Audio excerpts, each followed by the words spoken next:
Alright guys, welcome back to the channel, and in this video we're going to be talking about Tesla stock. We're going to be breaking down Tesla stock, a little bit of what I think about it, and a little bit of where I think it's going to go, the whole 9 yards. But before we get into that, as always, if you like this video, if you like the content, please like the video and please subscribe to the channel and turn that notification bell on. This actually really helps the channel grow. It's really good for the algorithm, and I would really appreciate it if you guys could do that for me.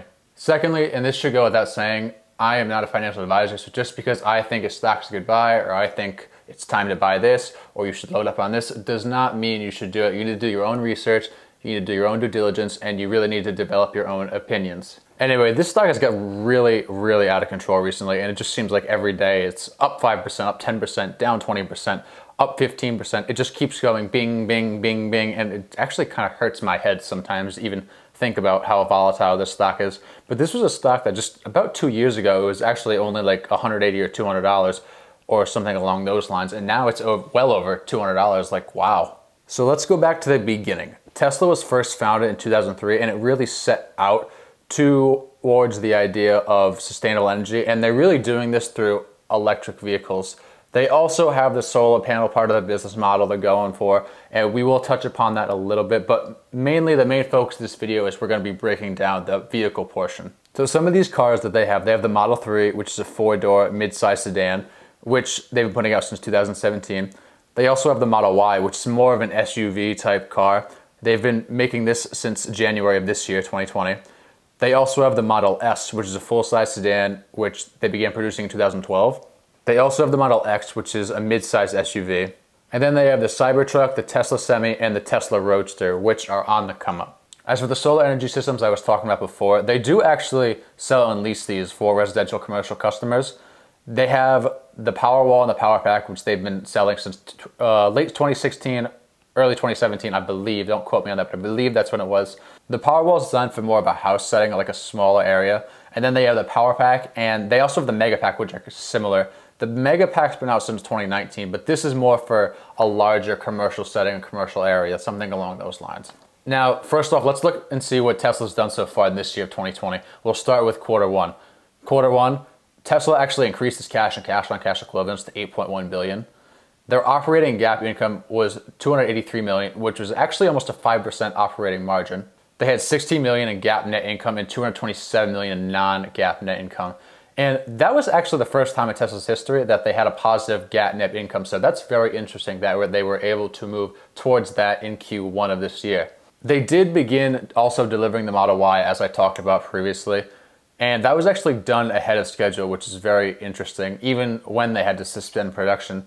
And the Model Y actually did turn a profit, which is the first time they had a new product become profitable in the first quarter of its release, which is actually pretty cool. Although when you dig a little bit more in the investor presentation, it does say that Tesla was on pace for their strongest quarter until the virus came and just kind of said, nah. They also did actually upgrade the Model S to 391 miles with no increase in battery capacity. And they also reached a milestone of production of 1,000 solar roofs in a single week, which is awesome. Now, for people sitting watching this video, they might say, well, you're not going into this part of Tesla or that part of Tesla, you're not touching upon this completely. And that's not my job. It's your job to do your own due diligence. I'm just giving you a brief overview of Tesla, and that's it. Not just Tesla, but any stock. There's so many different things that go into it before you should buy it and when you're looking into it. You cannot get all of that in just a 10 or 15 minute video or however long this video is going to be. You just can't. Anyway, back to the quarter one results. Tesla did actually reach its highest revenue ever at that point, with their total revenue growing 32% year over year. And as for their margins, the automotive gross margins of 25.5% and the total gross margins of 20.6% both reached their highest levels in 18 months. Now we're going to get into the quarter two results, which were released a little over a month ago or so, and that's when they announced their 5-to-1 stock split. And this quarter two overview will give us a little more of a recent update pertaining to Tesla, I guess you could say.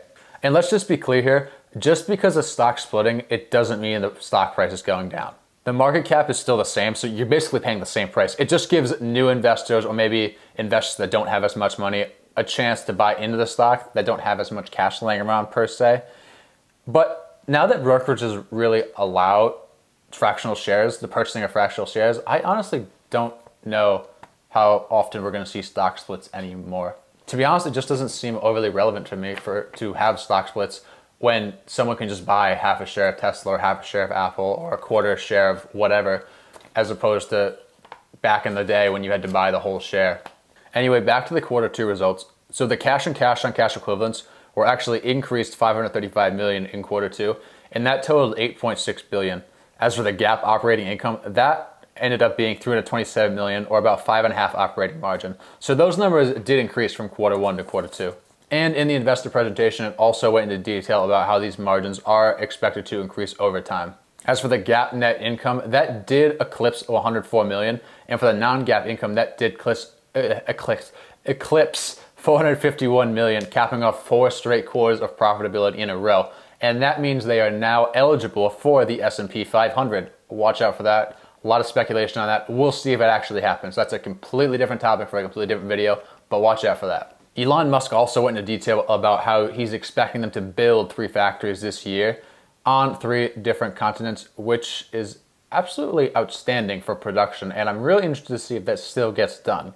So basically, to summarize very quickly, revenue ended flat quarter over quarter, operating profit did improve and their margins did increase, cash and cash on cash equivalents did increase as well, and lastly, they are still set on exceeding 500,000 vehicle deliveries this year. Now, before we get into where I think Tesla stock is going, let's just look at what analysts have to say here. And these numbers are a little silly, it seems like. Well, one of them is, and you're gonna know exactly which one I'm talking about. So if we look at the analyst estimates here for sales growth for the current quarter and next quarter, it's about the same at 28%.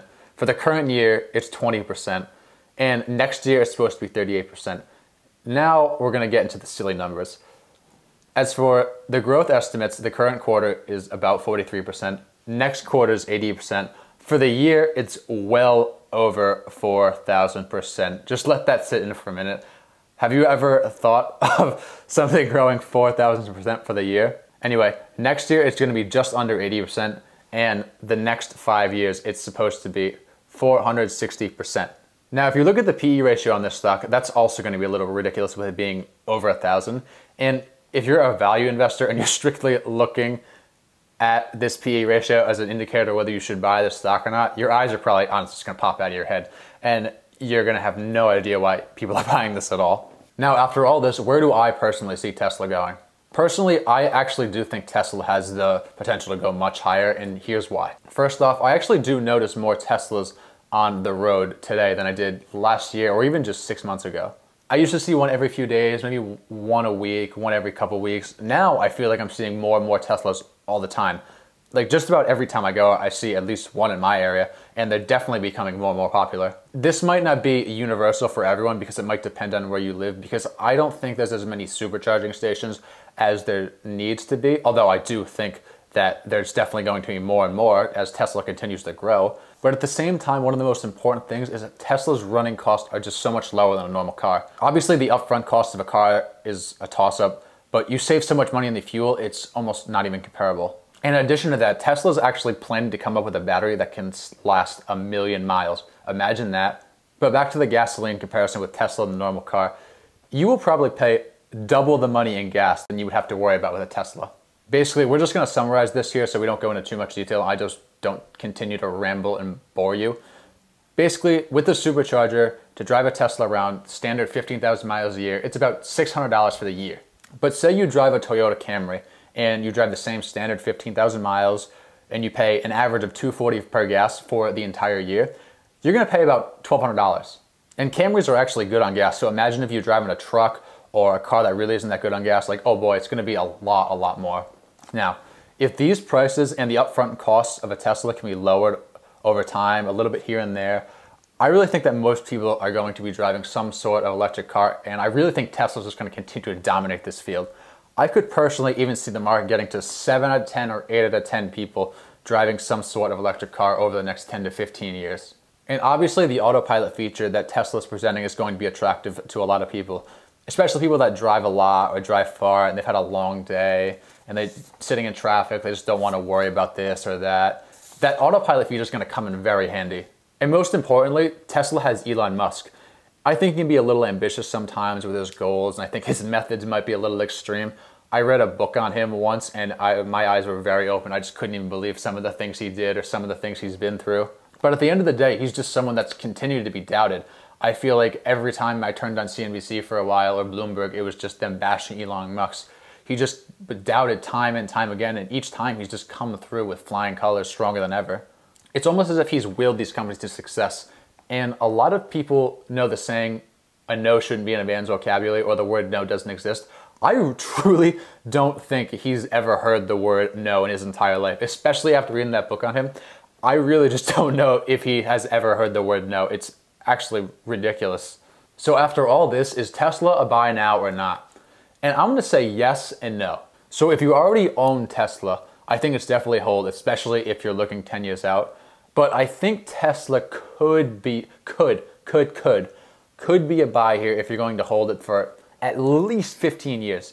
And when I say that, I mean you buy Tesla today, you put your money into it and you forget about it. You don't look at it for at least 15 years. And this just goes back to the growth I was talking about, how I think electric cars are eventually going to continue to come up more and more.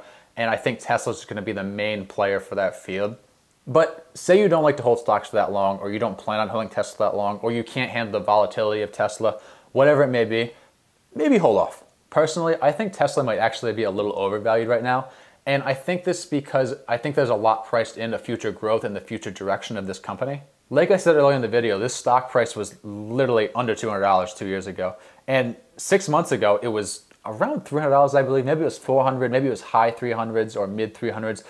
But it was somewhere around there. It was nowhere near 2,200 or 2,000 or whatever it's at the time you guys are seeing this. So basically the stock's literally 5x'd, 6x'd in 6 months. That just doesn't seem right, does it? I really just feel like there's got to be some sort of future success, future vision priced in here, but that's just my 2 cents on it. Anyway, guys, thank you for watching the video. Again, if you like the video, please like the video, subscribe to the channel, turn the notification bell on. Let me know in the comments if you guys are buying Tesla or what you think of Tesla stock, and I will see you guys in the next video.